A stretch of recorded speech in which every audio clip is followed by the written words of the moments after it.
Donald Trump's lawyers went to court for him last week and tried to get a lawsuit brought against him by Democratic Representative Eric Swalwell and other members of Congress and other members of the public for allegedly inciting the riot on January 6th. His lawyers went to court arguing that, nope, you can't sue the guy because he's got absolute immunity.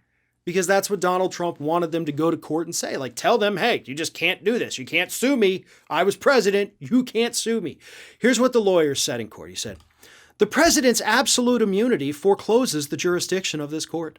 In bringing this suit, the congressman asked the court to wade into turbulent political waters to decide what controversial speech should be favored. The courts should firmly reject that invitation. The claims against former President Trump directly contravene the absolute immunity conveyed on the president by the Constitution as a key principle of separation of powers.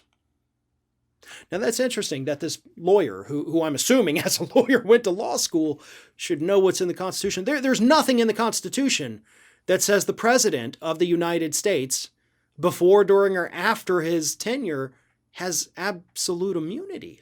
That's not a thing. This isn't a separation of powers issue, right? They're not trying to sue him over an executive order. They're not suing him over something he did in acting in his official capacity as president. They're not suing him for meeting with a diplomat from another country. Yeah, those would be things that, you can't sue the president for that. Inciting a riot, you could, though.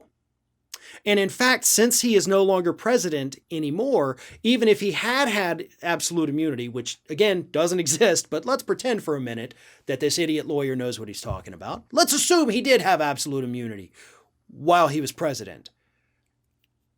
It ends when you're not president anymore. And yeah, then you can be sued. We have seen former presidents sued over their policies. Mostly unsuccessful, but that's just because the arguments weren't all that great. Absolute immunity doesn't exist for a reason here in the United States.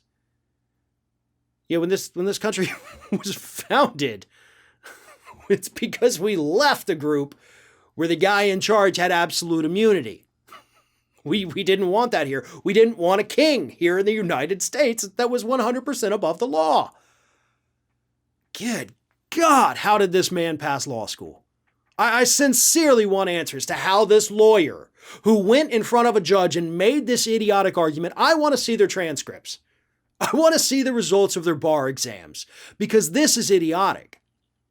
Now, here's the thing. As I've said in the past, this lawsuit against Donald Trump is probably DOA, unfortunately, because it's a very difficult thing to prove. You have to have the exact words that the president said, and those exact words have to be 100% the cause of what the rioters did.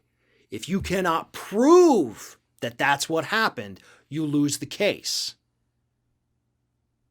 So why didn't the lawyer go in there and try to get the case dismissed based on that? Instead, he's making up this absolute nonsense of, nope, the president's above the law. You can't sue him for anything. If you're doing that, it tells me you don't have an argument.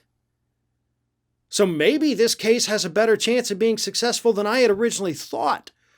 If the lawyer's already trying to stoop to the level of the president just can do whatever the hell he wants and you can't sue him, then yeah, that probably doesn't bode well for Donald Trump's legal defense.